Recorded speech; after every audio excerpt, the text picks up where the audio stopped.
you're pretty fortunate, and I'm not saying this just because he's walking away, but as the bishop said, the bishop that you have here, Jamin, the dedication of the people in your diocese, some I've known for 20 years. You know, you're not a big diocese, but you are blessed. You are blessed, and don't take that for granted. I want to start with a song. It's just, I don't have any song sheets or anything. We're just singing you and me, so I'll teach it to you. It's an Advent song. We're not quite to Advent, but it's technically one of my most published pieces of music. If you know it, great. And if you don't know it, it's really just O Come Emmanuel. With happier music, you know, like I like Advent. Advent is like Lent without the guilt. You know what I'm saying? It's like it's a perfect season. And so when we sing this, we sing it kind of dirgy. You know, I was like, okay, I'm gonna write a little more joyful expectation, and it goes like this: Come, Emmanuel, Son of God, appear. Heaven and earth rejoice, salvation is drawing near. Salvation is drawing near. Come, Emmanuel, Son of God, appear. Heaven and earth rejoice, salvation is drawing near. All my songs rhyme, so you can at least take a good guess at the line. All right. So let's try it together. Come, Emmanuel, Son of God, appear. Heaven and earth rejoice, salvation is drawing near. Salvation is drawing near. I'll sing a verse for you, but you'll notice now, the verses are literally, O come Emmanuel. O come Emmanuel, and ransom captive Israel, that mourns in lonely exile here,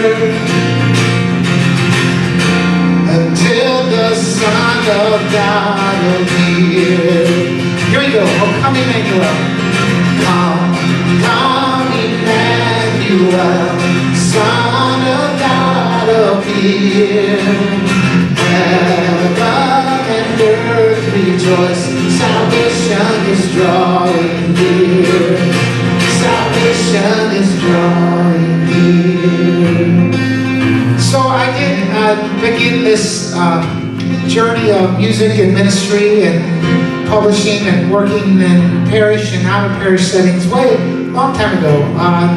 My first year of traveling was, I think, 93. I don't know. Long enough that the kids today weren't born yet. And it was mostly all youth ministry. I do quite a few parish missions and conferences like this now, probably the majority, but I still work with young people a great deal. And I remember last year, Lent, so it was a year and a half or something like that ago.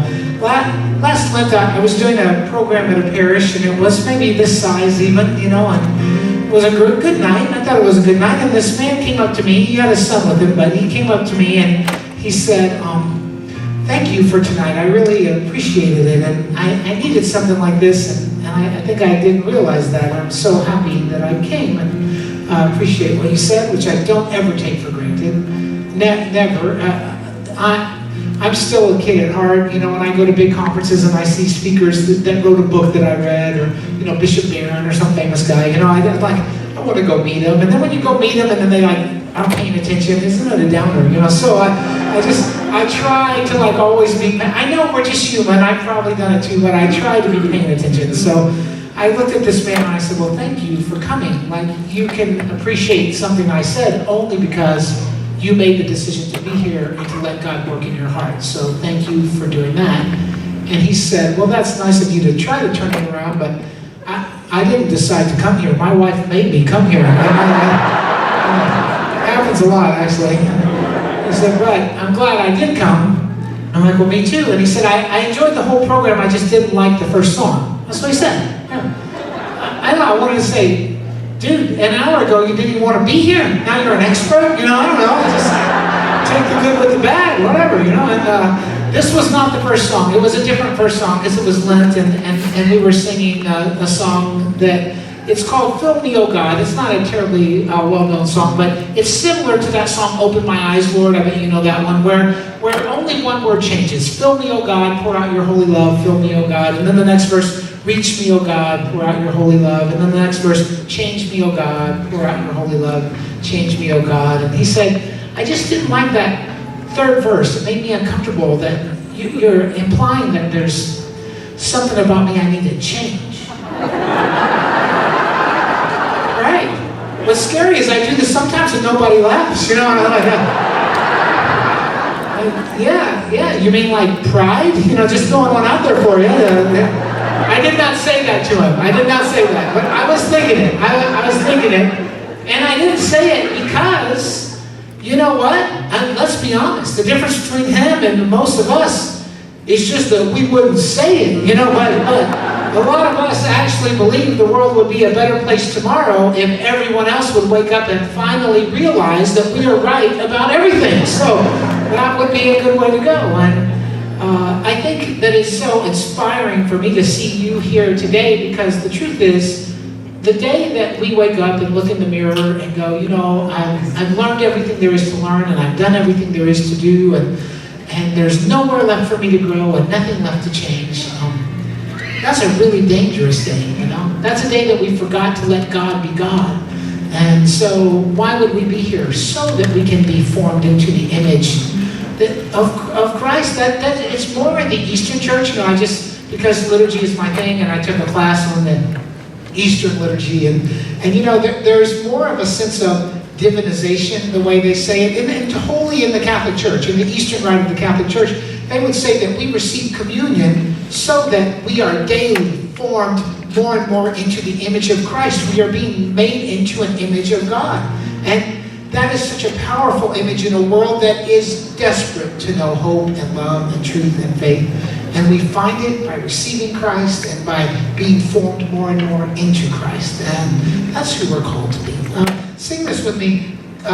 We'll do the verse, O come, Emmanuel. And we sing it not just as a familiar Advent words, but we're praying for God to enter into our hearts and to change us. O come, Emmanuel.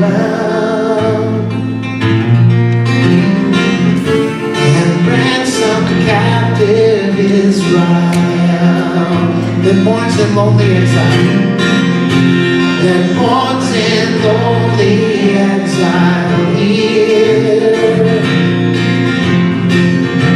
until the Son of God appear. We're going to sing that again, but may I point something out?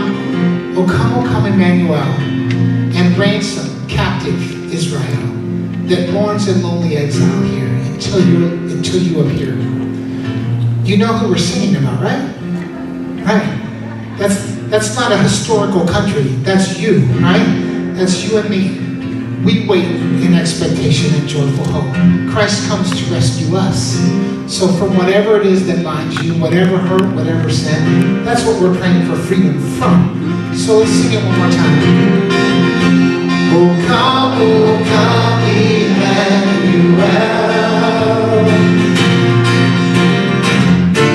and ransom captive Israel that mourns in lonely exile here, until the Son of God, appear. Oh, come, Emmanuel, come, Emmanuel, Son of God, appear. Heaven and earth rejoice, salvation is drawing near. Salvation is drawing near. The last line of this song, rejoice, Emmanuel. It goes like this. Rejoice, Emmanuel, shall come to thee, O Israel. Shall come to thee, O Israel. Rejoice, Emmanuel, you sing. Rejoice, Emmanuel.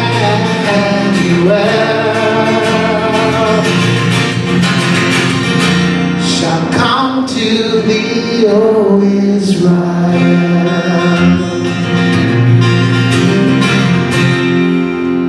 Amen? I'll say, yeah, thank you. I'll say amen, you say hallelujah. Amen? Hallelujah. Amen? Hallelujah. And I say God is good and you say all the time. God is good? All the time. Amen.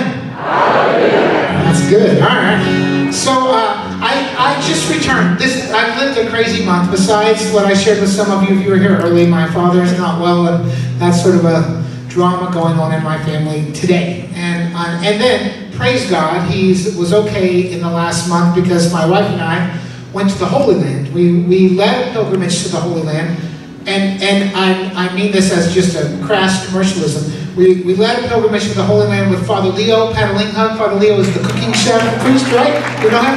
Oh, amazing man, beautiful spirit. I'm playing for Mass with the bishops here, and I'll be honest with you, whenever there's like all these bishops on the stage and 25 priests, and I said this in my workshop, which was about ministry and faith, like, you can't help it, you just don't want to mess up in front of a bunch of bishops, so my mind is on it, you know. But I've been in that mode for like a month because they're like, oh, you're doing Mass on the rock on the rock of Christ in the agony and in the Garden of Gethsemane. Like, well, I don't really want to mess up there either, you know. So you're always on, and you always want it to be prayerful and beautiful. And we literally were there for 13 days, landed at 2 o'clock on Friday morning, and then on Saturday flew to Lansing, where my wife and I led a parish mission together, which is unusual that we would be together for it. But it's because she would rather have needles poked in her eye than speak in public. But they are old friends of ours there, and they conned her into it. And then I went home for like one day and came here. And so it's just been go, go, go, go. And I have to tell you, being in the Holy Land with Father Leo, besides the fact that we ate phenomenally, and he knows every perfect restaurant in every town in the universe, you know, Jordan, Amman. Oh, we're going to be in Amman. I know the chef at the big, oh, of course you do, right? And, but it was powerful. And I've been wanting my wife to go now for 3 years, because I was in the Holy Land 3 years ago myself, for one day. One day I would spend in the Holy Land. I flew all the way to Israel for one day.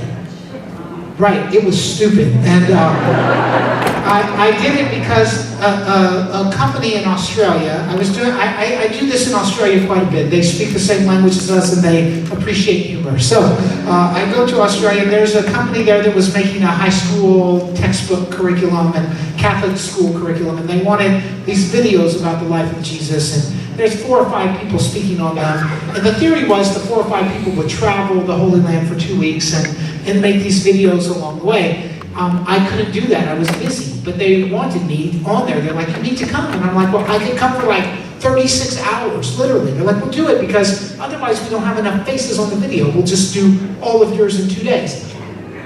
So I did it. I flew 14 hours there and 14 hours back for what amounted to 48, almost 52 hours on the ground.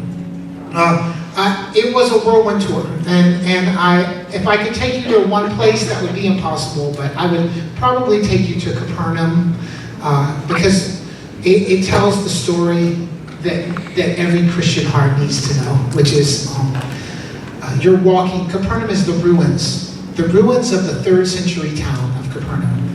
It's no bigger than this room. Jesus lived in a small world. You wonder when you go and you pray in the Church of the Annunciation, where the angel visited Mary, one of the holiest places I've ever set foot in my life. I mean that. I've never been. I did go there 3 years ago. I went there 2 weeks ago. And you go, well, how do they know this is the place? Well, you know what? Archaeology is very powerful. Keep in mind, Nazareth in Jesus' day was a town of 250 people who lived in families. So we're talking 60 houses. You could throw a rock at one and have a 1 in 60 chance of getting Mary's house, right? So, but archaeology teaches us a lot, because we know where the 1st century church prayed. We know where they had Eucharist. You can see Jesus' word carved in the wall. There is a room with Hail Mary, full of grace, Holy Mary, Mother of God, carved into the walls from the 1st century. We know where the 1st century believed she lived.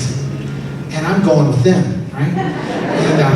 And so when you go to Capernaum, you really see it. You actually see the town of Jesus. It even says that when you pull up to Capernaum, it says Capernaum, the town of Jesus. Big claim. And George Washington slept there. And no, not really. But Jesus did. Jesus did sleep there. This is where Peter lived. Peter's house, same story, became the first Christian church of Capernaum and the only Christian church of Capernaum. And the living room of that house now has an altar where you talk about a Eucharistic Congress, right?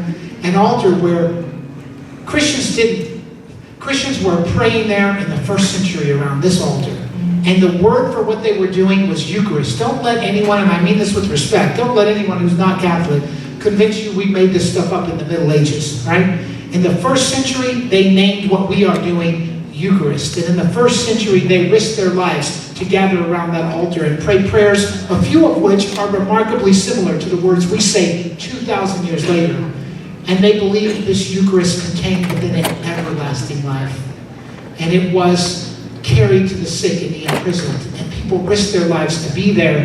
And I realize when I am there, the hardest thing about being a Christian in Kalamazoo today is that you live 2,000 years and half a world away from where these things happened. But when you stand there and you touch the same rock they prayed on and you walk the same walk they walked, and you realize this didn't get made up 1,000 years later. I'm in the spot where it happened and it's never stopped happening. It's mind-blowing. So Capernaum is a 3rd century town, but they're excavating even still. And so, like the synagogue, you can see where the white stone becomes dark stone. And they said that is the foundation of the 1st century. That's the foundation of the 1st century synagogue. So when it says Jesus was teaching in the synagogue and then he went home to Peter's house, you could walk that walk. You could stand in those places. It's mind-blowing. And so in my trip 3 years ago, my only sadness was I wasn't going to get to go to Jerusalem because I was only there to do the filming that I filmed in Galilee, where Jesus lived. And if you ever go to Galilee, you'll know why he lived there. It's in the middle of a desert. It is breathtakingly beautiful. And so on the way out of town, we are 4 hours ahead of schedule, which is because I'm way better than those other bozos who are running late, right? And we're on our way out of town, and I said to them, because I'm trying to be nice, you know, if you get me to the airport, quick, because they were behind schedule when I got there. I didn't tell you that earlier, but they were. And you drop me off, you could probably catch up. At least film 2 things that you fell behind on. And this beautiful man, Father Chris Ryan, that is an Australian, said, Steve, if you have 4 extra hours in Israel, we're not spending them in the Tel Aviv airport. We're spending them in Jerusalem. So we drove to the old city of Jerusalem and literally ran through the city. My tour of Jerusalem was a running tour. I'm not even joking. It's like, look, there's the upper room. Well, that's not the upper room, but that's where it was, and you can pray there now. Look, there's the Wailing Wall. All those people, they're wailing. You know, it's so weird. I was running through the city, right? And we were running with intention. We were running to a place called the Church of the Holy Sepulchre, the tomb of Jesus. I was going to see the tomb of Jesus. Underneath this church, which is inside the city walls of today, but would have been outside the city walls of Jesus' time, this location is contained underneath it, the spot of the crucifixion and the burial of Jesus. And this is not a place Christians started praying in the year 63. It's a place Christians stopped praying in the year 63 because a pagan emperor covered it with a mountain of dirt to try to stop them. But from the day Jesus rose from the dead to the year 63, Christians risked their lives to pray in this tomb because they knew this is where Jesus rose from the dead. Because they saw it with their own eyes. And I'm waiting in line to go into the tomb. Lines turn out to be a pretty American concept. Let me throw that one out there for you. So when you go to Europe or something like that, a line basically means a crowd of people pushing to the front. And do you see that sweet little Italian lady behind you? Don't take your eye off of her, because she's about to be a sweet little Italian lady in front of you, and she don't feel guilty about it, I'll tell you. And unfortunately, Father Chris is leading me because he's the one that kind of knows what's going on. And so I'm behind a very kind, gentle Australian priest. We are going backwards. You know, I'm like, Father, let the Sicilian get in front of you. We got to make some headway here. So I got in front of him, and I started pushing us to the front because I'm on a little bit of a limited time schedule here. I've got about an hour and a half, and then I got to head to the airport. So we're getting close to the front of the line, And they closed. That's another thing you learn in Europe and stuff. They don't tell you what they're doing, they just do it, right? So they shut the gate. Sorry, we are closed. Closed. Yes, the Franciscan friars, they pray evening prayer every day, different place. Today they pray in the tomb. Of course they do. Right. So we will close, they will pray, then they will leave. We will open back up maybe 45 minutes, maybe an hour, I don't know. It won't be long, just wait. I'm like, I've been in line for 2 hours. It would be really good to know that, right? So I'm waiting. It was crowded. I'm panicked. They shut the gate. Here come the Franciscans. You can hear them before you can see them. But when you can't see them, they've got candles in whatever you think. Franciscans in the Holy Land, the robes, candles, books under their arm. They're 2 by 2. People are snapping pictures. And looks like the Middle Ages or something. And they're singing, "Oh, too late for you." That's mostly Latin, but I caught that line in English. And they're on their way. And the guy guarding the line, he does this like totally awesome thing. The lady at the front, he had just shut the gate on her, literally. He opened the gate a little crack and he said, "Quickly, go in." It's hard to explain, you can look online, but the tomb is no longer a tomb. It's everything, when you go to the Holy Land, you realize archaeology is down, history is down, you dig for everything, right? And so they've raised up this stone and it is a chapel built around it. There's a chapel built around it. So you're actually going into this little cave of the chapel. And so he lets her go in. He lets her go in. And he's like, "Quickly, please." And here come the friars, and she comes out, and the next person, he lets him in. And he's saying, he's not even there yet. And he's saying, "Please, quickly." And then the next person, I realize what he's doing. He's letting people go in one at a time. So when the friars get here, there won't be anyone in there. But at least for the next 90 seconds, a few people are going to get to go in. And it crystallizes in my mind, if I can get to the front of this line before the dude with the candle gets here, I can go in, right? So, bless me, Father, for I have sinned. That's all I can tell you. It'd be very good to just skip to the part where I'm in the front of the line. All right, so I made it. It was a little scandalous, but I made it. And the guy grabs me. I'm screaming the whole time, "I have a plane. I have a plane," you know. So he grabs me and he throws me into the tomb. No joke. And he's like, "Please, sir, quickly, quickly." So I run into the tomb. And it's talk about like trying to adjust to a new reality. From pushing and shoving and sweating and sinning and fighting my way to the front of this line, all of a sudden, I am the only human being on the face of the earth inside the tomb of Jesus Christ. No way to describe it. I should have paid attention to what people do in there. I was just so busy trying to get in. I didn't know if there's some prayer you're supposed to pray or what, but I just knelt down and I laid my head on this stone. It was just on National Geographic. You know, they let them in, and they carbon dated everything and did all this. It all checks out. It's all, and the ancient Christian graffiti, which is how we find so many of these sites, you know, and it's a fascinating story. I dropped down on my knees and I laid my head on a stone upon which Jesus' body lay, upon which he rose from the dead, upon which the first Eucharists were celebrated. I was touching my faith. I started crying. I didn't know what else to do. I was crying. I was laying there. He yelled at me, "Quickly, please." I came out of the tomb. I couldn't find, Father Chris kind of said goodbye to me because he wasn't willing to hurt people to get in. And so I didn't actually know if he was still there or not. And then the guy that was driving me was supposed to be waiting for me. I couldn't find him. I'm crying. I don't see anybody. I'm in a Israel by myself at this moment. And I'm overcome with this desire to go to confession because I basically committed mortal sin to get into the tomb of Jesus, and now I have to get on a plane for 14 hours, you know. So I'm looking. They have these 3 little confessionals right there, and there's confession was in. They were hearing confessions, and the lines were long, not as long as the tomb, but long. Like there's no way. I didn't know what to do, and then I see this one little door on the other side. I kid you not. Boom, green light, no line. I can't explain it. My mind is going 1,000 miles an hour. Maybe my plane's going to crash and God is taking care of me, right? I don't know. Maybe the guy just showed up and flipped on the light and I am literally the only person that knows right now. But I just ran to this door like I was in the Olympics. I get there. There is a handwritten sign on the door that says, "Portuguese only." Right? And so, I know. And if you were paying attention to my singing this morning, you know I'm a one-language guy. And so I didn't know what to do, but in a moment of desperation, I decided just to pretend I did not see the sign. So basically, if you want to be technical about it, I did commit a sin to go to confession. I walked in, and here's this little Portuguese priest. Looks like you're a little grandpa, just a little man. And I did my whole confession with him. And when I was done, I'm pretty sure he has no idea what I said, because this was his answer to me. He went like this.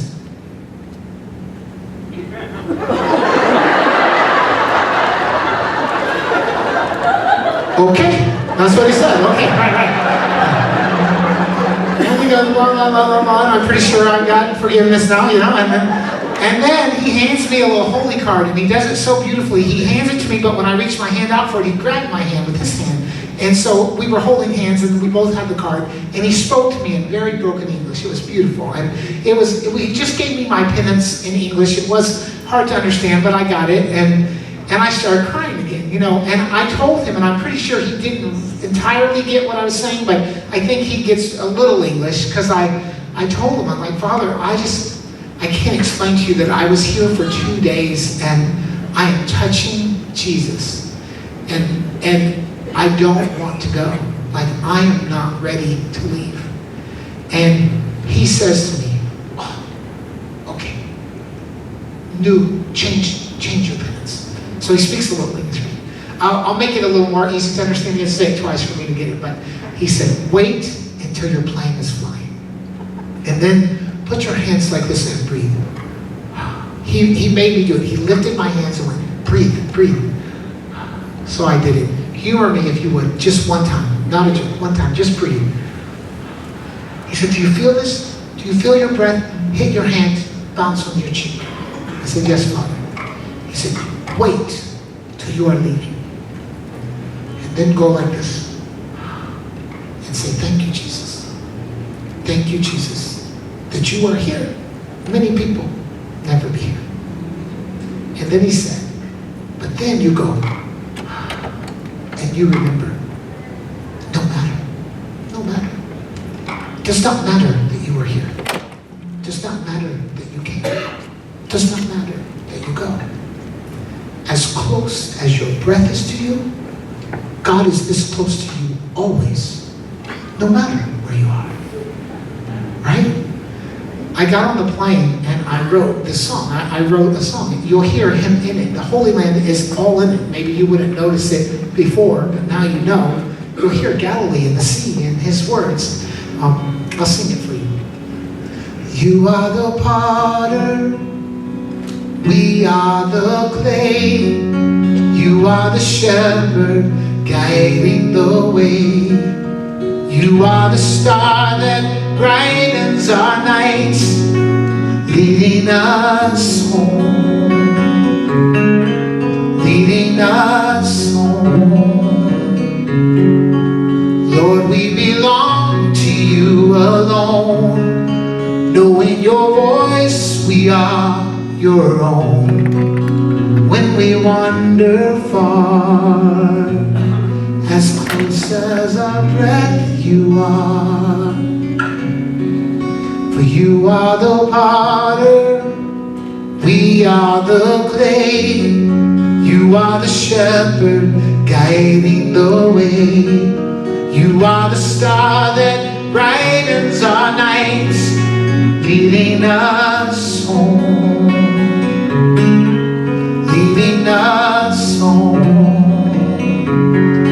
And when the raging storms will rise, trembling within our boats, we hide in our doubt and fear. You hold us ever near. For you are the potter, we are the clay.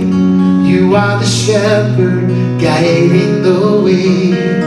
You are the star that brightens our night, leading us home, leading us home. Lord, mold us, make us yours. So you are born.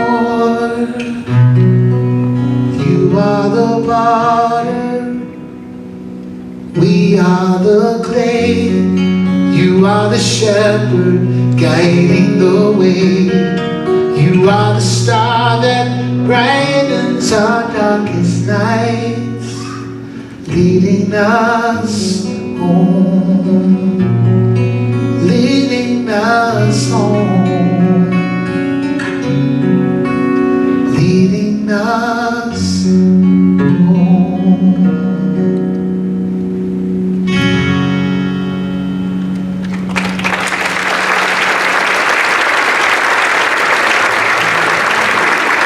Sing with me, you know.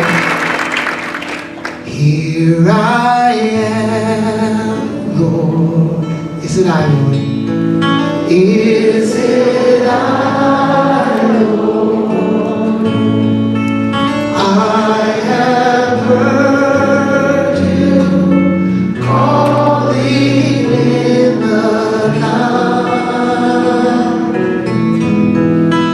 I will go if you lead me, if you lead me.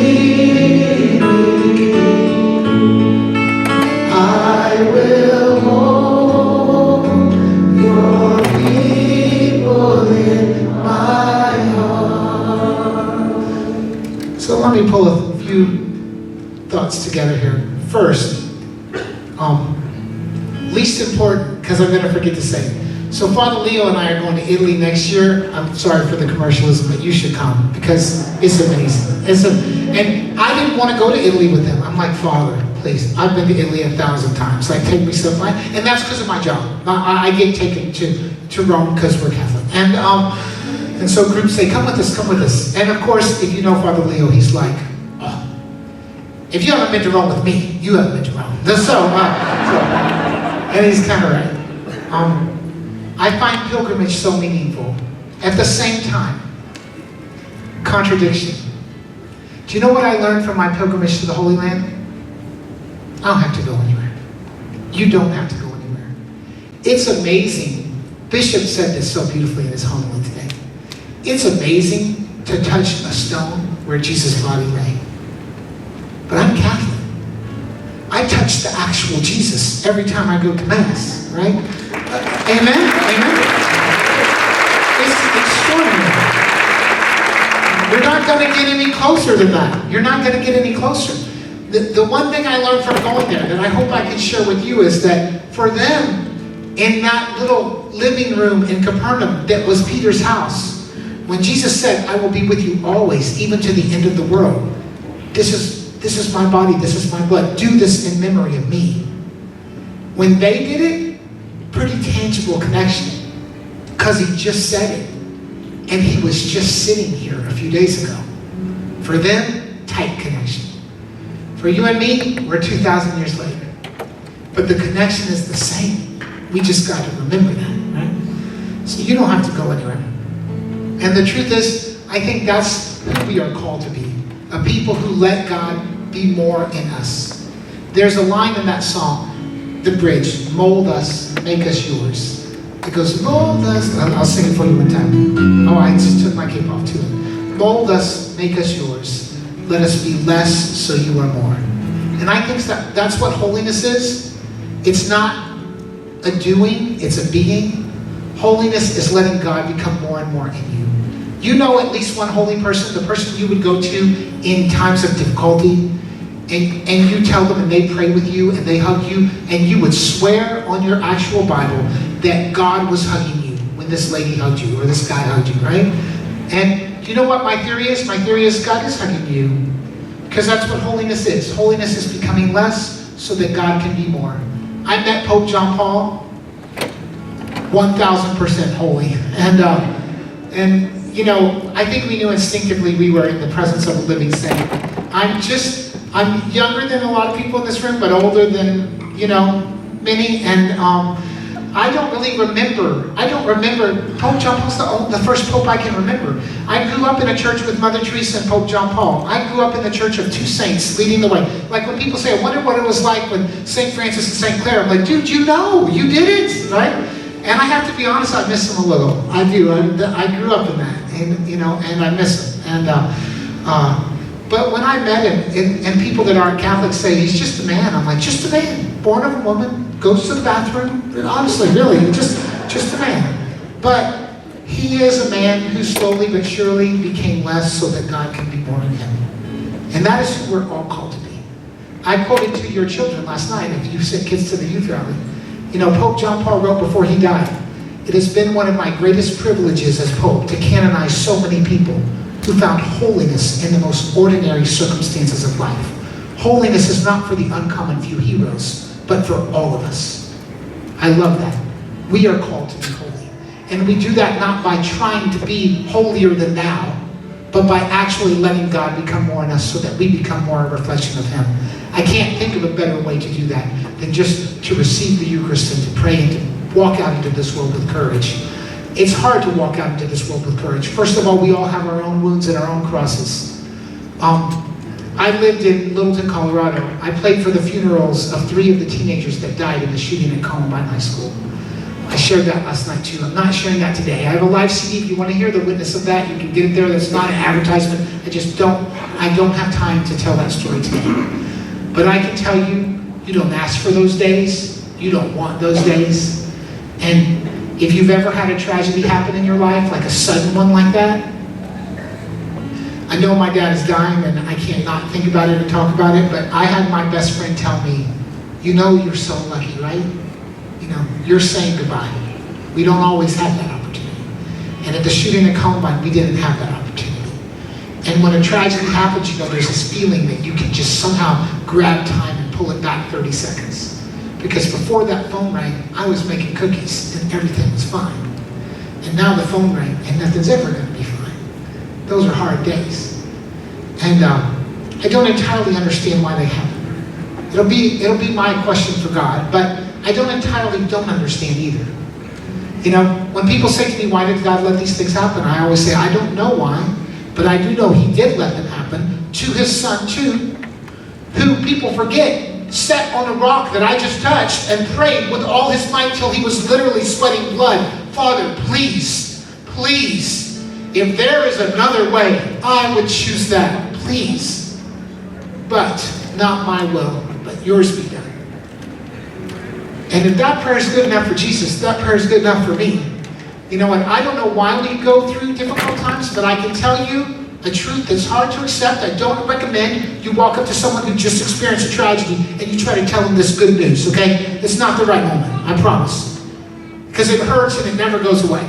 But you know, I am who I am a lot because of those things. If God were to, there used to be a country song, you know, maybe you've seen country songs in Kalamazoo, but there used to be a country song that goes like this. I went skydiving, I went Rocky Mountain climbing, I went 2.7 seconds on a bull named. See, you do got country music, right? That's good. If I wrote that song, I'd buy everybody dinner tonight, but I didn't. I didn't write this. But that's the best country song ever. And the best line of the song. And I loved deeper, and I spoke sweeter, and I gave forgiveness I've been denying. How would you live if you knew you were dying? And the crazy thing is, I do those things. I love deeper, and I talk kinder, and I forgive quicker. And I don't sweat the small stuff like I used to. And like the old saying that some of us remember goes, and it's all small stuff. And I wish I could say it's because of the beautiful days of my life. I wish I could say it's because I took my family to Disney World and I came out wiser and kinder and better. I did, right? I came out sweaty and irritable, broke and dizzy. That's what happened to me, right? Nothing good happened there for me. I took a picture with Mickey. That was the highlight, right? I don't know why, but that's not where we learn. That's not where we learn those things. I learned those things by carrying my cross. I learned those things by having something happen, like my friend's teenager was killed in the school. And then when my son comes home and says, well, this was the worst day ever, I feel like I can speak to that differently. I did. I'm like, I understand it was a bad day, but worst day ever, it's a big claim, right? I don't know. Like, compared to what? Nobody's friend died in an accident today. Nobody's got the phone call, mom has cancer today. It's not the worst day ever. And the truth is, I think one reason Jesus carried his cross is so that you and I would know that he carried his before us and he carries ours with us. And we grow closer to him and more like him when we carry our crosses together. And this world is not the end, and it never will be. It's not perfect, and it never will be. We are just on our way to where we belong. We are on our way to our home. And we have to live with that recognition that Eucharist is a foretaste of heaven, a foretaste of what we will all be and have one day. And this is just school. I tell my kids this, guess what? You're in school forever here, right? This is just school to learn how to live and love and be the saint that goes to heaven. That's all this is. And that's who you and I are called to be.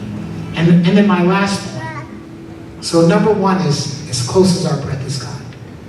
Number two is, don't let your cross convince you that God is not there. In fact, in our crosses, God is as close as our breath for sure. And it's where I've learned to be who God calls me to be. And if God were to bust through the ceiling right now with angels and lightning and thunder and electric guitars, because surely, right, harps are all down here, just so you know, right? And say, Steve, I could snap my fingers and undo every bad thing that's ever happened in your life. Well, I'm a weak human being. I would absolutely say, yes, snap your fingers, and my friend's son will be back in their house, and my grandfather would be sitting here, and my dad would be well. Yes, snap your fingers and undo every bad thing. But it's a trick question. It's a trick question. Because if God were to be honest, he could say, I could undo every bad thing that's ever happened to you, but just know at the snap of my fingers goes everything you just said. Love deeper, talk sweeter, give forgiveness, gone at the snap of a finger. Because where did you learn these things? And so here's the irony of Paschal mystery, life, death, and resurrection. The irony of Paschal mystery is that although I wish none of those things would happen, I would also never trade the me that I am today for the me that I was before. Wouldn't want to make that trade. That guy was missing a lot of life. This guy, not as much. And so, your will be done. That's the prayer I'm left with. And finally, you and I have got to carry that message to a world that is desperate for it. I don't need to tell you, we live in a world that's a little bit disillusioned, okay? And you know what? We know the truth, and we know the hope. And there was a priest that I heard at his parish. I was doing a mission there, and he was retiring on the same day. I shared this with my workshop, so a few of you heard it, but I'm sure this was accidental planning. I can't imagine they planned me to come in and him to go out on the same day, right? And so, but I gave my little talk, come tonight, tomorrow night at every Mass, and he gave his homily at every Mass, which was saying goodbye to a parish he'd been at for 21 years, and holy cow, it was like watching the State of the Union, 17 standing ovations, and he's crying, they're crying. It was like a big cry fest for a whole day. And at the end of his homily, he said the most beautiful, challenging thing. It was mostly all love, beauty, and I'm going to miss you, and I'm not going that far. I'm not dying, I'm just retiring. I'll be back every once a month to say Mass on Sundays. So, but then he said at the end, he said, a lot of people are telling me as I'm leaving, they're worried about the church. Father, I'm just worried about the church. He said, I don't know what they mean. Do they mean the universal church? Do they mean scandal and crisis? Do they mean we got 2 leaks that we can't get rid of? I don't know. What do they mean that fewer people are coming these days? He said, I suppose they mean all of these things. Different people, different things. But he said, don't worry about the roof. We got a guy for that, right? He's Italian, must be. Right? I got a guy for that. So he said, and certainly don't worry about the Church of Jesus Christ. The Church of Jesus Christ has been around since the day Jesus rose from the dead and will be here until he comes again, and no power in hell or on earth can stop it. Amen? Yes. That's amazing. And then he said, and as a challenge, he said, now I will say if fewer and fewer people are walking into our church these days, we might have to face the fact that we must not be living our lives as a very compelling case for Jesus. That is a pretty strong statement. I'll say it again. If fewer people are walking into church these days, we might have to face the fact that we must not be living our lives as a very compelling case for Jesus, right? Because if we were living out in this world, what we believe and feel and know and hear, people would be knocking the door down to get in here with us, because they would be saying, as you probably did one day, when you saw someone that got you into the church for real, maybe it's the person you married, maybe it was someone who ministered to you when you were a kid, but somewhere in your life you looked at someone and you said, I don't know what they got, but I don't got it, and I want it. And that's what got you in the door. And if more of us were being bold enough to live it out there, it would be happening more out there, that they would be coming in here. And that's who we are called to be, and that's who we have to be. And so I want to address that for 1 second, and I'm going to do it, though, with a little song of transition. I need 2 people to help me that are willing to just make an idiot of themselves. So, do I have any volunteers now that I've made it sound so attractive? So, yes, I will take, okay, I'll take the lady that raised her hand in the back. Do you want to come? Are these guys right here? Well, yeah, come on. These two, yeah. That is a perfect candidate. I'm going to go with the suckers to my left. All right, so you're perfect. Come right here. Stand right here. All right. Were you there last night? All right, great. All right. I have an educated crowd. It goes like this. Jesus didn't write this song, but if he'd have been a hippie in the 70s, he would have written this song. It goes like this. Lean on me. Do you know it? All right, I'll help you out. Lean on me. Lean back to back. Cross your arms in front of you. Look out there. Act as cool as you can. That's it. All right. Lean on me when you're not strong. And show them. Just fake it. That's good. All right. Yeah. I'll be your high five friend. Raise the roof. I'll help you carry on. All right. Do this with them for moral support. I say 4. You say 5. 4. 5. It won't be long. Too short. That's your answer. It's very rhythmically pleasing. Watch. 4. 5. It won't be long. Too short. Till I'm gonna need. Get it? I know, I'm clever. Somebody to lean on. So, dress rehearsal. Ready? All the way through for you guys. Lean on me when you're not strong. I'll be your high five. I'll help you raise the roof. Carry on. 4. It won't be long. Too short. Till I'm gonna need. Somebody to lean on. Okay, so I have one more thing to share with you, but before we do, I just think we should have like a Catholic aerobic break. All right, so we are going to stand up and do this with them. And if you feel stupid, you're doing it right. That's how it goes. Okay, so don't feel like I should stop you. Find a partner. If you have 3 people, do the Charlie's Angels version. It works great. All right, here we go. Lean on me when you're not strong. I'll be your friend. I'll help you carry on. 4. It won't be long. I'm gonna need somebody to lean. Are you clapping? I'll say. Sometimes in our lives, we all have pain. We all have sorrow. But if we are wise, we know that there's always tomorrow. Lean on me, but you're not strong. I'll be your friend. I'll help you carry on. 4. It won't be long. I'm gonna need somebody to lean on. Sing it now. Just call on the brother when you need a hand. We all need somebody to lean. Yeah, I just might have a problem. Just you'll understand. We all need somebody to lean. Last time, lean on me. Yeah, when you're not strong, I'll be your friend. I'll help you carry on. 4. It won't be long. I'm gonna need somebody to lean. Give these guys a hand with me, bro.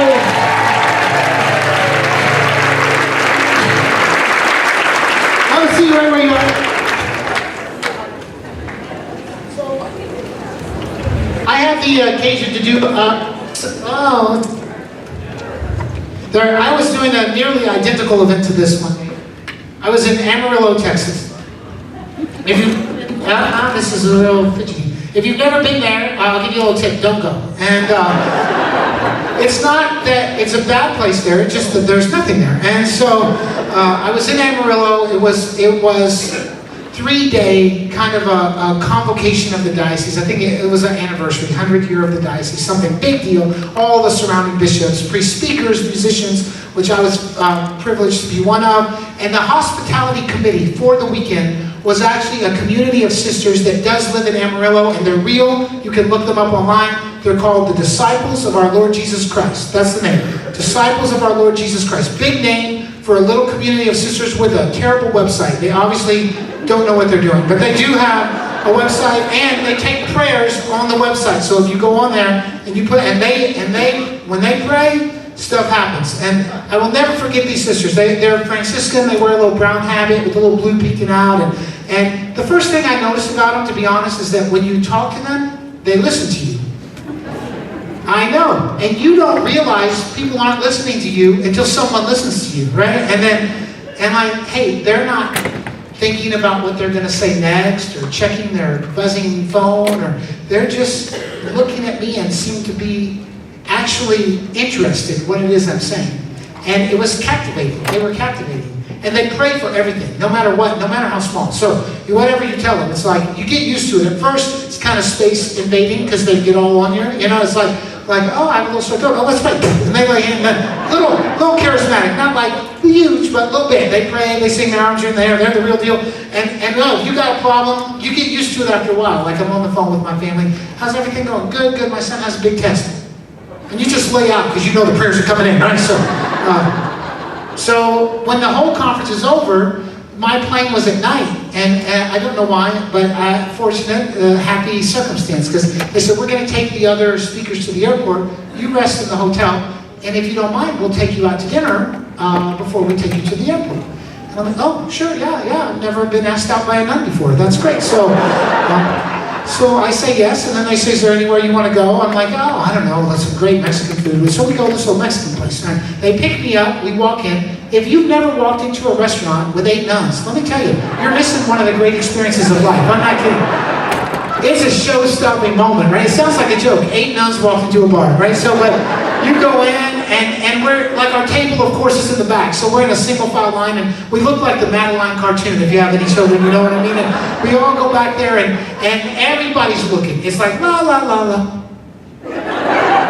And watch us. We sit down, the waiter brings us a glass of water. The sister sitting next to me, I still remember her name, Sister Felicity, sitting next to me, looks up at the waiter, and she says to him, thank you for serving us, because your service of us is a reflection of God's love for us.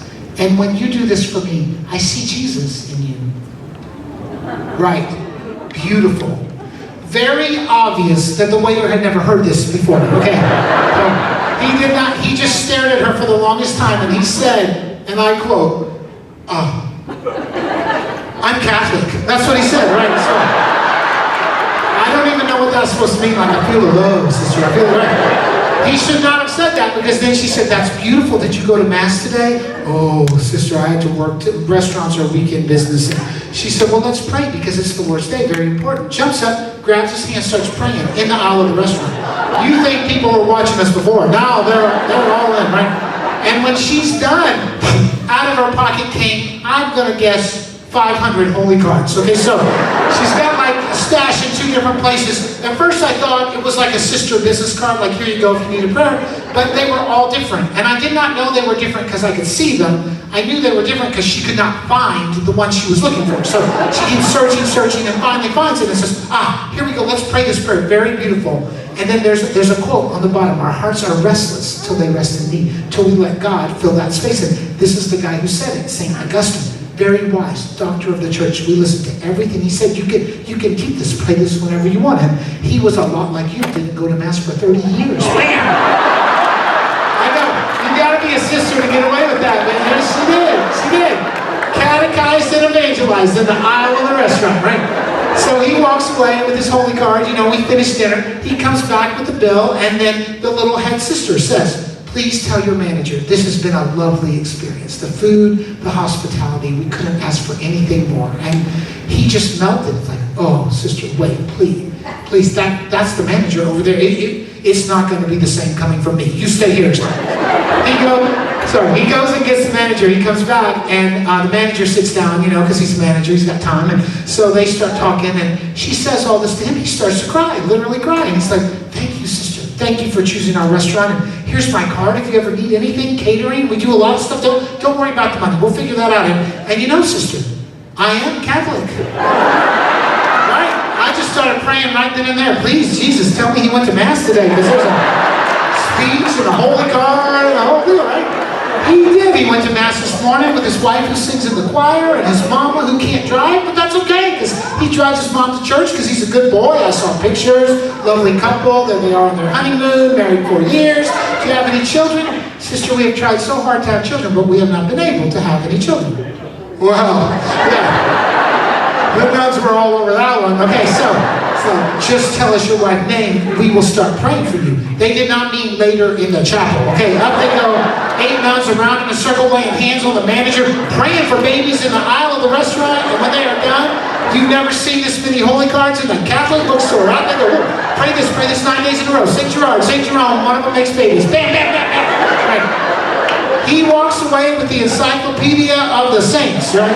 So he's on his way back to work. We're on our way out the door, which is good, because do you recall the plane I used to be early for? Right? This is taking a lot longer than anybody thought. And I'm looking at my watch, I'm like, getting a little tight here, sister. So we're trying to get out the door, and I notice as we're trying to get out the door, there's a man coming to talk to us. He's circling the back wall. He's going to head us off, right?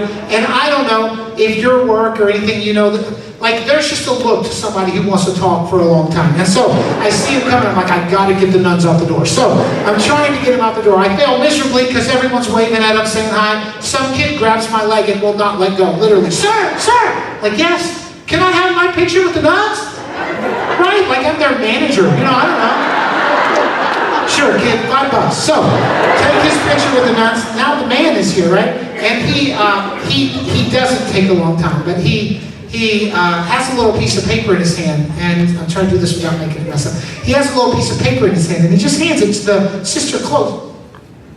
And he says, sister, this is my wife's name. He's well dressed. Obviously, did go to church this afternoon and eat lunch after dinner, and he said, this is my wife's name. She is not well enough to be with me, and this is what he said.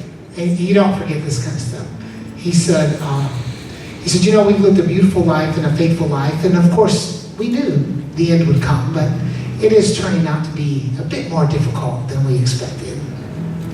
We don't even talk like that. That's like my papa's generation, right?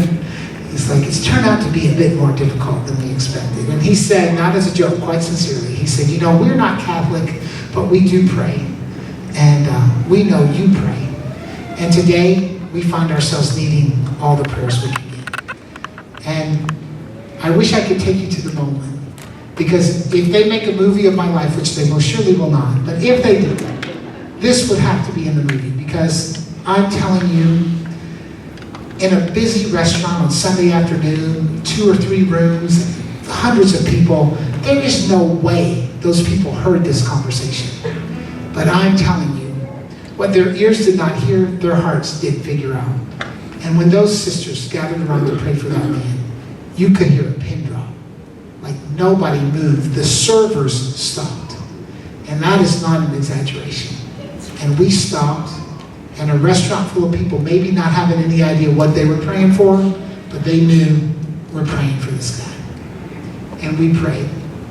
And when we got in the car, I looked at that little head sister and I said to her, I would like to be a sister. That's what I said. I really did. And she had a quick answer. She said, you have a lot of obstacles. That's what she said. I know. You can't get one past the nuns, man. That's so. It was a good answer. But I was sitting on the plane and I was thinking, I really meant it. I really meant it.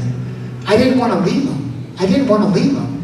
And as I was sitting there on the plane flying away, it occurred to me, I do want to be a sister. Not necessarily ready to get up, which would be, a little bit on the bizarre side, right? But it wasn't what they were wearing that was captivating everyone. It's who they were being. Who you and I are called to be. How how we are called to live. You know, things happened to me. I was on my way to that show, and I had stopped in the grocery store, and the lady that was checking me out at the grocery store was crying.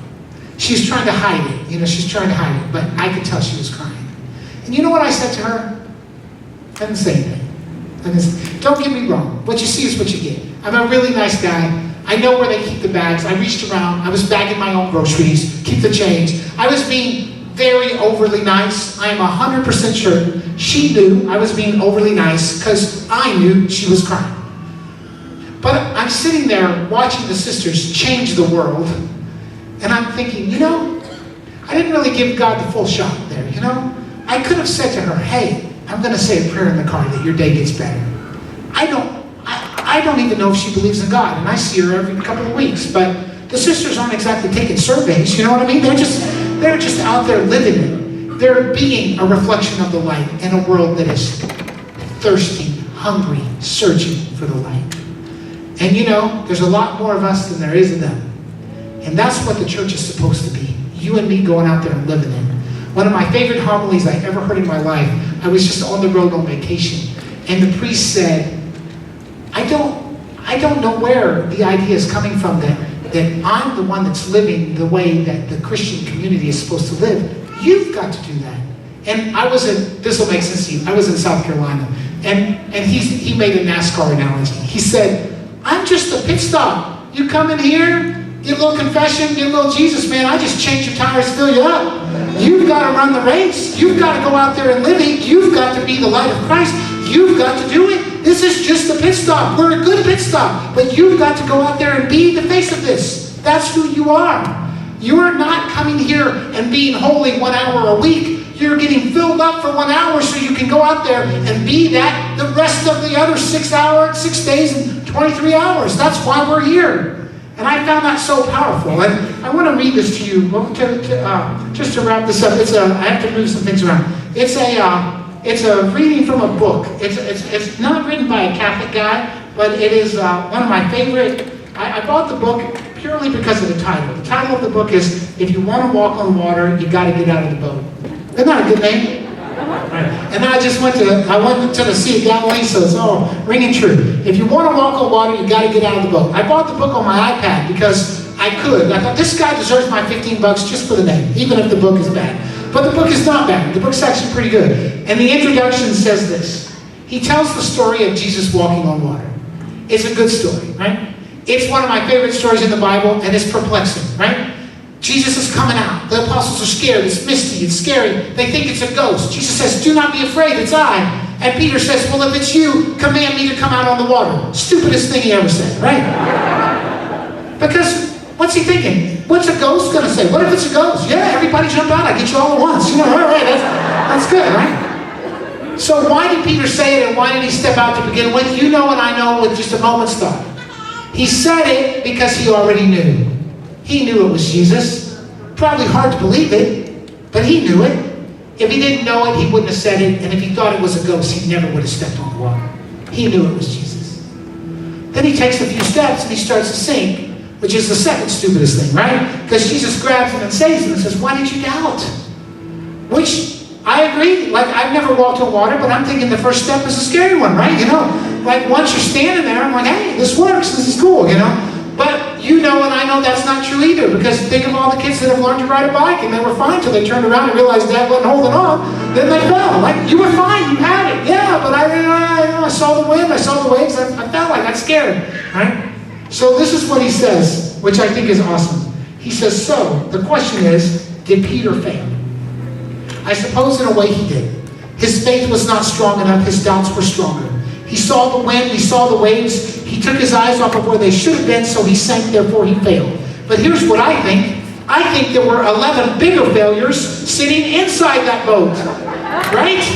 They fell quietly, privately, no one noticed. Their failure is unobserved and uncriticized. Only Peter knew the shame of public failure, but only Peter knew two other things as well. Only Peter knew the glory of walking on water. He alone knew what it was to attempt to do what he was not capable of doing on his own, but feeling the euphoria of being empowered by God to actually do it. Once you walk on water, I bet you never forget, not for the rest of your life. I'm sure Peter carried that joyous moment with him all the way to his grave. And only Peter knew the glory of being lifted up by Jesus in a moment of desperate need. Peter knew in a way the others could not, that when he sank, Jesus would be wholly adequate to save him. He shared a moment, a connection, a trust in Jesus that the others had not. They couldn't, because they didn't even get out of the boat. No, the worst failure is not sinking in the waves. The worst failure is staying in the boat. I love that. And at the end of that chapter, it says this: Jesus is still looking for people who will get out of the boat. Why? Why risk it? There are many good reasons, and they're good ones. It's the only way we really grow. It's the way our true faith develops. It's the alternative to the boredom and stagnation that is causing people to wither and die. It is part of discovering and obeying our authentic calling from God. I believe there are many reasons to get out of the boat, but there is one that clearly trumps them all. The water is where Jesus is.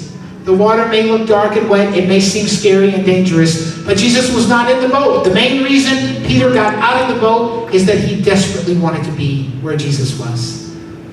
And at the risk of quoting a gazillion saints and blending their words into one, you know, if your faith is too comfortable, you're doing something wrong. We are called to walk out and live in a way that is transformative in this world, and you don't have to be the light. We will never be the light. We just reflect the light. We reflect the light that comes into us in Eucharist, it comes into us in sacrament, it comes into us in this body of Christ, and we walk out there and live in a way that makes people want to get what we got. That's who we're called to be. It's been a privilege to be with you today. I'm literally getting in a car and driving to do a program tonight in Shepherd, Michigan. Never heard of it till a few days ago. And so, pray for me and pray for my dad. And I'd like to close just by praying with you. There's a song that you probably don't know, and it's not the one I told you, so you probably don't have it. But it's just a song, kind of a worship song, called Good, Good Father. Have you ever heard this song? Yeah. So let's just pray that together. If you don't know it, you're a good, good father. That's who you are, and I'm loved by you. That's who I am. You're a good, good father. That's who you are. It's who you are. It's who you are, and I'm loved by you. It's who I am. It's who I am. It's who I am. Try that. You're a good, good father. It's who you are. It's who you are. It's who you are, and I'm loved by you. It's who I am. It's who I am. It's who I am. Close your eyes right where you are, and just as we did this morning, if you're willing, just open your hands on your lap right in front of you. Let me sing these words to you if you don't know them, and then sing that with me. I've heard 1,000 stories of what they think you're like. I've heard the tender whisper of love in dead of night. You tell me that you're pleased and that I'm never alone. Sing now. You're a good, good father. It's who you are. It's who you are. It's who you are, and I'm loved by you. It's who I am. It's who I am. Sing that again. We've got the words for it if you need it. You're a good, good father. It's who you are. It's who you are.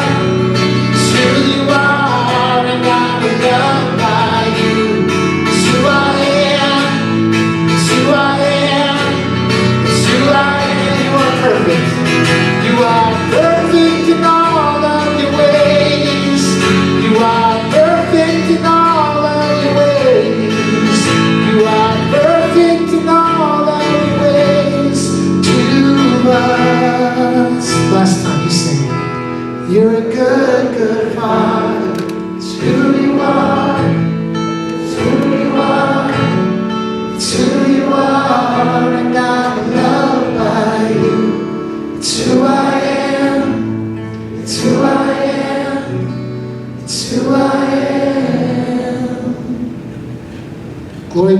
Father, and to the Son, and to the Holy Spirit, as it was in the beginning, is now, and ever shall be, world without end. Amen. God bless you guys. Thanks for being here.